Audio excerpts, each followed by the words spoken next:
ទៀតស្លាប់សម្លាប់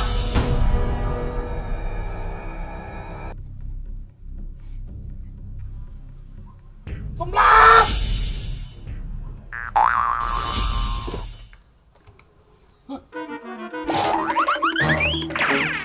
បងជួយតាចោលថ្ងៃបងជួយតាមយកមើល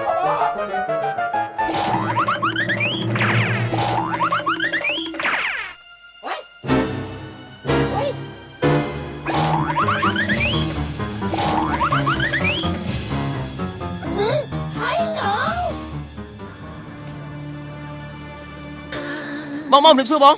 អរគុណហើយពូហើយតាមបានងាប់លោកអ្នកបានបរិច្ចាគទឹកប្រាក់ 20000 រៀលជូនដល់មន្ទីរពេទ្យគុណភពបាហើយចុះអ្នកវិញចាំបងអូយទៅធ្វើមិនទៅងាយស្រួលណាស់ថាផ្ញើលុយខ្មែរផ្សាយទៅកាន់លេខ5556បើលុយដុល្លារ